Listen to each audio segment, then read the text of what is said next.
So can you see the screen? Yes, ma'am.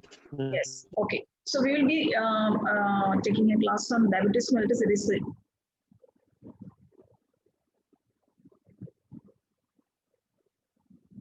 yes. So this is the structure of insulin. It's very beautiful, isn't it? So so we will take in detail. It has got an A chain, B chain, and the C peptide. Okay, we will see that. This is the structure of insulin. So as you all know, pancreas has got exocrine as well as endocrine functions. Exocrine functions, the secretions are pancreatic amylase, trypsin and chymotrypsin, pancreatic lipase. So these are the enzymes needed for the carbohydrate digestion, protein digestion, and fat digestion. This is the exocrine function, and we are going to take the endocrine function. And you know, the diabetes mellitus, it is a metabolic disorder, and the fasting blood glucose, it will be more than 126, and ppbs, it will be more than 200. Then we call it, it will be diabetes mellitus. And there will be glucosuria, hyperlipidemia, negative nitrogen balance, and sometimes ketonia.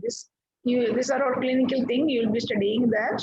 Then the most of the complications of diabetes mellitus, it is due to a reduced product of glucose that is called sorbitol. Sorbitol. Then, so you know what is the glucose requirement for an adult? It is 2 milligram per kilogram per minute.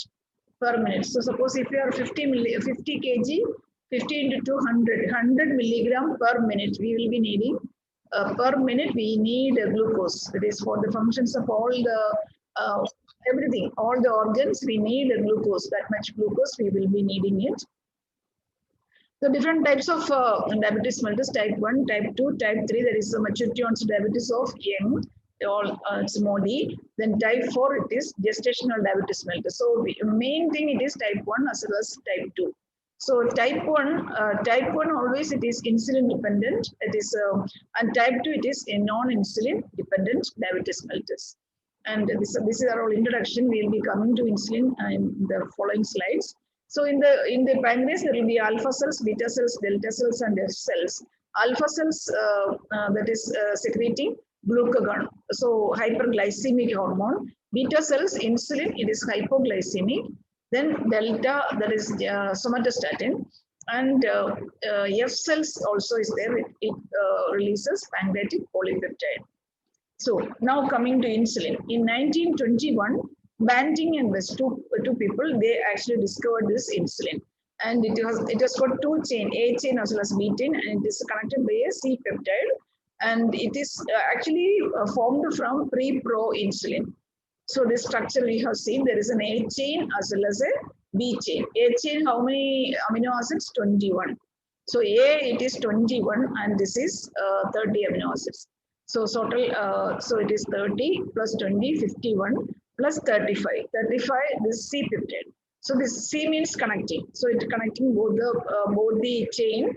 It is C peptide, and also it is connected. These two are connected by this sulfide, disulfide bonds also. So this is the structure. So A chain 21, and here it is 30. So two chains are there, and the C peptide actually determines this shape, this folding of this insulin structure. It is maintained by the C peptide. And once the insulin is released, actually this C will be removed. Only A and B chain will come into action. The C won't be removed. And usually the insulin is stored in the vesicles, and along with the secretion of insulin, and this C peptide also will be broken from this structure. And so whenever insulin is released, if you check the insulin level in the plasma, you can see the C peptide also. So that means it is separated from this structure. So C peptide determines the folding of this insulin structure. So same thing I have told. Then now coming to regulation of insulin secretion. Insulin is secreted per hour 1 unit. See, so now we are taking class 2 to 3. So in this 2 to 3 hour, in a normal person, 1 unit of insulin it is secreted in our body. Then there are different factors that determines the insulin secretion. There is a factor called ingretin. Ingretin means whenever we take food, there are certain hormones that is liberated that are called in the intestine, that is called ingretin, and this ingretin will act on the beta cells and cause the release of insulin. So this is the picture. I think you can see this. Whenever we take food we are taking, it is coming to the gastrointestinal tract. There will be release of certain incretin gut hormone. It is called GLP and GIP. That is GLP means glucagon-like peptide, and GIP means glucose-dependent insulinotropic polypeptide. So they are called actually incretin. They are gut hormones. And this incretins, it will act on the beta cells of pancreas and alpha cells also. Beta cells, it will increase the release of insulin, and alpha cells, it will inhibit the release of glucagon. So incretin, it is very important. So whenever we take food, there will be release of this incretin in our body, in the intestine, that will stimulate insulin secretion. So food or the glucose, it is an important stimulant for the secretion of insulin. So this is called incretin effect. Then hormonal, so we are talking about the regulation of insulin. So growth hormones, corticosteroids, thyroxine, etc.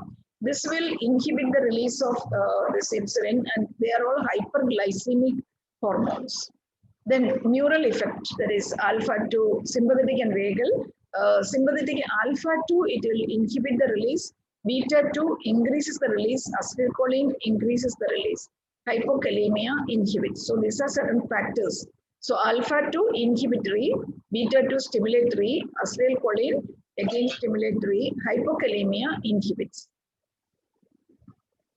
So what happens when, suppose we are taking glucose. Glucose enters the cell, and this glucose undergoes metabolism, and this will stimulate this ATP. ATP will block the potassium channel. Okay. So when we are taking in glucose or food, it will liberate ATP. ATP will block certain potassium channel. So potassium channels are blocked. So there will be a depolarization. As a result, these calcium channels are opened. So this is blocked and this is opened. Calcium is entering, and this calcium will cause the release of insulin that is stored in the vesicles. So that is how the insulin is released. So glucose enters, ATP, potassium channel closed, calcium channel opened, and release of insulin. This is happening. The same thing, glucose enters. This is a picture from your book, that is way. So metabolism, ATP, potassium channels are closed. There will be depolarization, and this is calcium is entering.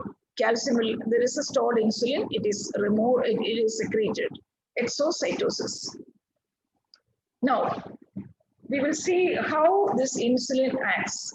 So this is the insulin receptor. We are already seen the beginning classes, all the type of G protein coupled receptors, tyrosine kinase receptor, etc. So this insulin receptors, it is a tyrosine kinase receptor. So this is the receptor, this thing. So it is a heterotetrameric. That means it is 2 alpha and 2 beta, and it is having an extracellular part as well as a transcellular transmembrane part. That is the alpha. Here, this is the extracellular part. It is the insulin binding domain, and the intracellular, it is the tyrosine binding domain. So we will see what happens when an insulin is binding. So this is the insulin binding site. So when insulin binds to this receptor, there will be this receptor, it will be internalized. It is coming inside, and the tyrosines here on this part, it undergoes phosphorylation. So insulin binds, there is phosphorylation of the tyrosine. And this tyrosine, phosphorylated tyrosine, again, it phosphorylates certain other factors, insulin receptor substrate protein that is seen in the cytoplasm, that is also phosphorylated. So there is a cascade of phosphorylation, and there will be activation or inhibition of enzymes. So different things, glycogenolysis or gluconeogenesis, such that is the effect of insulin or lipogenesis or the positive nitrogen balance, or everything, it is happening through this mechanism. Yes, before that I have to say, insulin, it has got 3 types of action. One is rapid action, intermediate action, and a prolonged action. Long-term effect, that is, so this action, that is when insulin binds and tyrosine undergoes phosphorylation, insulin receptor substrate protein, it is phosphorylated, and this phosphorylation cascade this causes the rapid effect. So activation or inhibition of enzyme. Second one, it is through, it also through the IP3, that is PAP3 second messengers, that also will cause the activation inhibition of enzyme. This is the intermediate effect. And third one is this actually long term, that is this insulin, it will stimulate certain oncogenes like RAS oncogene and MAP kinase, and it will cause transcription of mRNA, and there will be regulatory proteins are formed, and there will be cellular proliferation and differentiation. That is why cellular proliferation and differentiation. So, so when the cells are proliferated or differentiated, naturally there will be weight gain. So the people with diabetes mellitus, they may be having the loss of weight.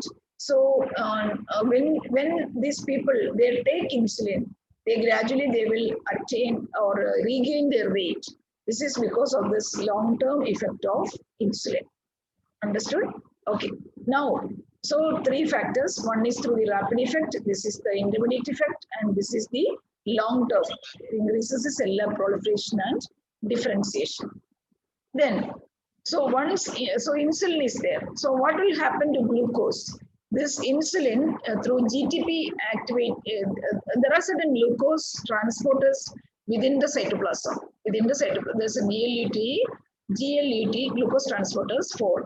It is within the cytoplasm. So this insulin, once it binds to receptor, it will through GTP, GDP, it will activate this transporters. And this transporters, it is taken to the membrane side. So what will happen? These transporters helps the entry of glucose from outside. So the glucose will be taken inside. So the idea of insulin, what is the idea of insulin? In the tissues, it should cause the entry of glucose into the cells and cause the utilization of glucose. So this insulin, once it binds, it will just shift the glucose transporters to the membrane level, and this will help the entry of glucose. So glucose further, it will have its own actions. So this is happening with the insulin receptors. So after all these mechanisms, what will happen to this insulin and insulin bound receptor? It will be internalized and it will undergo degradation. All the A chain, B chain, everything it is degraded, and also the receptor is also degraded. Or it may come again to the surface and it is recycled for further insulin attachment. So that is the termination of insulin receptor and insulin. So now coming to the actions of insulin. So when you think of insulin, it is a storage of fuel. So it is always, it is an anabolic hormone, everything positive effect only, wherever it is, skeletal muscle, fat, liver, everywhere, positive effect. So if you see carbohydrate metabolism, it facilitates glucose transport in the skeletal muscle and fat. Then liver. Then one thing, this liver, brain, RBC, WBC, and renal medullary cells, they don't need insulin for the helping in the entry of glucose, because without insulin itself, the glucose will enter brain, enter liver, enter RBC, enter WBC, and enter renal medullary cells. But other tissues like skeletal muscle, fat, etc., they need insulin. Okay. So then exercise, if you do exercise, it is having an insulin sparing effect. That means if you, that is why we say diabetes mellitus patients, they should do exercise. That is when they do exercise, that itself helps the entry of glucose, and the peripheral utilization of glucose will happen. So it is having an insulin sparing effect. So that if the diabetes mellitus patients, if they are on insulin, and if they do regular exercise, suppose they are taking some 30 units of insulin, if they are doing exercise, their dose can be reduced. Sometimes 30 can be reduced to 15. So exercise is very much important. Okay, in the carbohydrate metabolism, insulin causes glycogenesis. So everything it is stored, so storage only.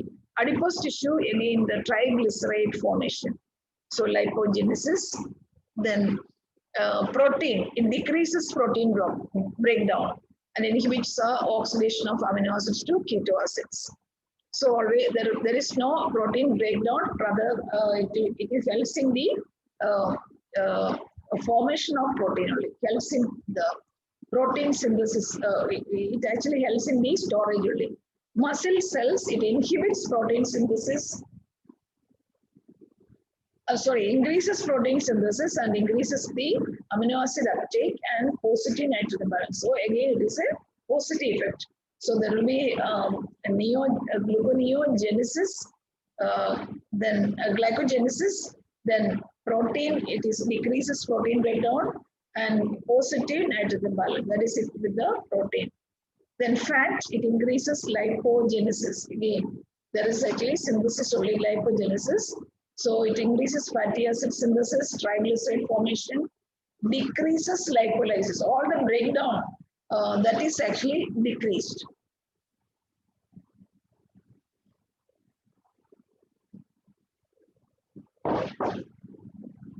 In diabetes mellitus, actually the fatty acids or the fat, it will be broken down to free fatty acid and glycerol.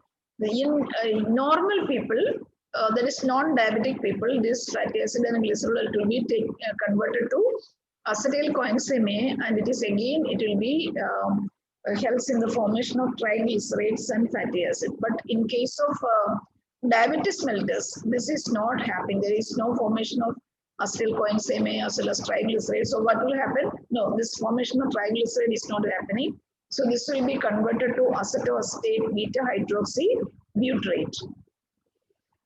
And this and acetoacetate beta hydroxy butyrate and acetone, 3 ketone, these are called ketone bodies.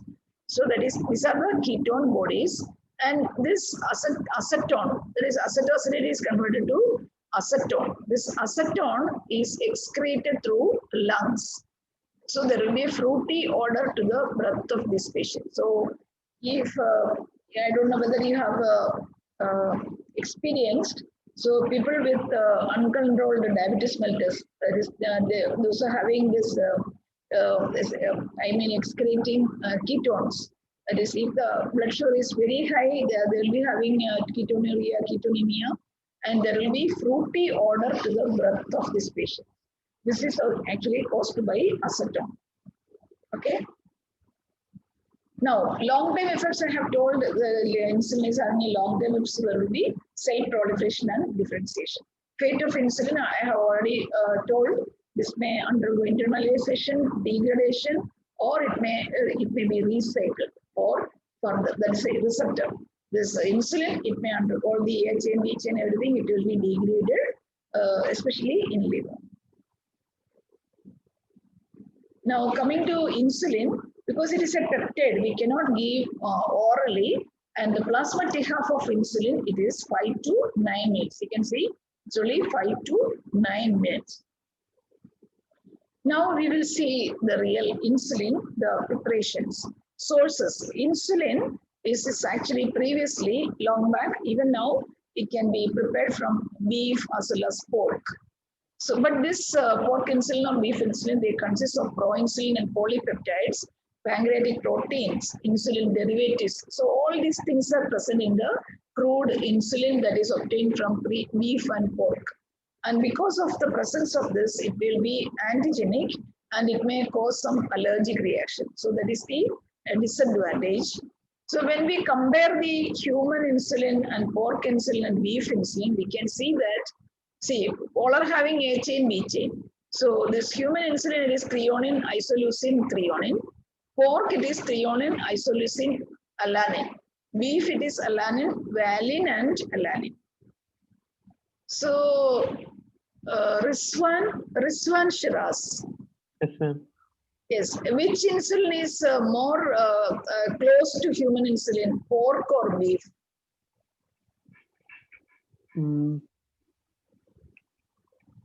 Pork. Pork. Yes, correct. Very good. Okay, so Pork. So most of the insulin previously we were preparing from pork. It is called porcine insulin. But I told you there was much hypersensitivity reaction because of the additional factors that were present in the crude form, raw form. So they started, because of the hypersensitivity, allergy, etc. They started preparing highly purified insulin preparations using gel filtration and ion exchange chromatography. So now these are the types of insulin preparations and insulin analog. If you go to clinic, you can see all the type of insulin there. And you can see there is rapid acting, short acting, intermediate acting, and long acting insulin. So rapid acting insulin, the names are insulin lispro, insulin aspart, insulin glulisib. Short acting, it is regular insulin. Intermediate acting, 1 minute. It is insulin zinc or Lende insulin, then NBH insulin or neutral protamine hegdone, that is NBH. It is also called isophane insulin. Then long-acting insulin, that is protamine zinc.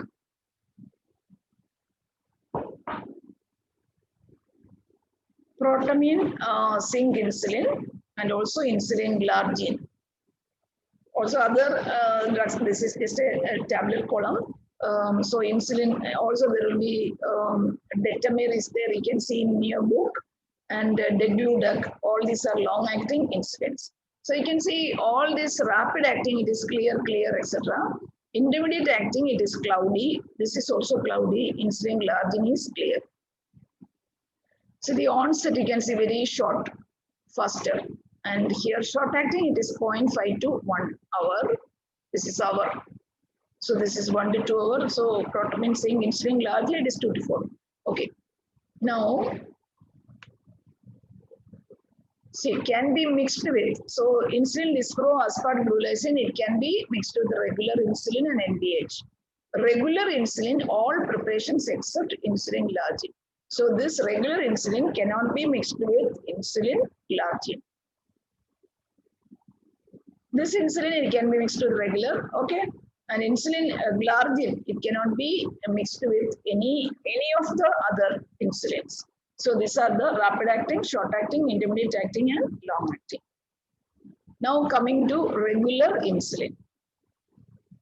So it is having neutral pH and it is having added zinc also. That is, this insulin, it is obtained, it will be in the form of hexamase, and in the center there will be zinc, and there will be the hexamase, it will be around the zinc.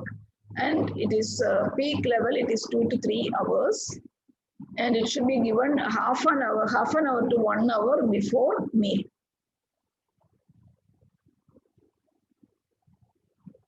So because, see, we are talking about the regular insulin, the onset of action, it takes 0.5 to 1 hour. So that is why we have to give half an hour to 1 hour before meal insulin. That is regular insulin. Now, it is very rapid acting. So to make the insulin longer acting or retard solution, retard means it will be longer acting. There are certain methods like adding protamine or precipitate with zinc or increasing the particle size. Already we have seen the example, protamine, zinc, isophane, insulin, etc. How they are making it. So one of the intermediate acting, it is insulin zinc. So this is Lende insulin.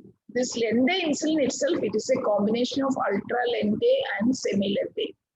Ultra Lende means it is the long acting, and this is the short acting. These together, it will make the insulin Lende insulin. Usually this, it is in the ratio of 7:3. This intermediate acting and this is the mixture of ultra Lende and semi Lende, it will be in the ratio of 7:3. So this combination of ultra Lende and semi Lende, it is called Lende insulin. The neutral protamine hegdone or isophane insulin. So by adding this protamine, again the insulin, it is made more longer acting or intermediate acting. So protamine, but we have already seen it is cloudy. We have seen in the table column, it is cloudy and pH will be neutral. Usually it is given twice daily. Intermediate acting, isn't it? So it is twice daily. And usually this isophene insulin, it is mixed with, it's available as with regular, it's a combination 70 is to, 30. That is 70 units of isophane and 30 units of regular. So like that, the preparations are available. Now coming to human insulins. So we have seen that all the insulins that is prepared from porcine or beef, it causes allergy. So people started to develop human insulin. How? It is through certain by recombinant technology using bacteria (PRB) or yeast (PYR) or enzymatic modification of the porcine insulin using EMB, enzymatic modification of porcine, that is called EMB. The advantage of this human insulin, it is more water soluble and it is rapid sub-Q absorption, more defined peak and shorter duration of action. So this is the advantage of human insulin. Nowadays people use this human insulin, and especially the recombinant DNA technique that is formed. That is how this recombinant DNA technique, how they develop insulin. Here, a human pro-insulin gene is inserted to, I will show the picture, into E. coli or yeast. When E. coli grow or yeast cells multiply, lots of pro-insulin is synthesized, which is then extracted and processed to form human insulin. Okay. So this is the bacteria or E. coli. So one bacterium it is taken and a small piece of DNA, and by this plasmid will be the DNA plasmid, it is cut by some enzyme. Okay. So there is a break. Now, what we will do, human insulin gene is inserted into the plasmid. So this plasmid belongs to this bacterium. Now this plasmid with the human genome, human gene, it is again inserted back to the bacteria. Now this bacteria is allowed to grow. So the bacteria, it will multiply. Several times it will multiply. So each time it multiply or it divides, it begins producing insulin because our human gene is there. So we will be getting a lot of human insulin. So from this, we will be extracting it and much purifications will be there. Like this, we are making the DNA recombinant technology. Using DNA recombinant technology, we are using human insulin. So this insulin, it will be having all these features. That is, it will be more water soluble, rapid sub-Q absorption, more defined peak, shorter duration of action, and also it won't be allergic. So these are the advantages of this recombinant DNA technology, human insulin by recombinant DNA. And this not only human insulin, but other porcine insulin also can be, or isophene insulin, everything. It can be made using this recombinant DNA technique. I think that will, yes. Now, two features. Have you understood so far? Yes, ma'am. Yes. Okay. Now, two phenomena. It is called dawn phenomena and Somogyi effect. This we have to be very careful. So, dawn phenomena. Dawn means, is it morning or evening? Shabana Tasneem. Hello? Shabana. Yes, ma'am. What is dawn? Dawn means morning or evening? Morning. Morning. Okay. So it is called something happening in the morning. So this dawn phenomena. So we can see this is time, this graph, time, and this is blood glucose concentration. So in the body, there is around this is time, that is 4 a.m., 3 to 4 a.m. That time, it is in the human body, there will be increased release of cortisol and growth hormone. You know that.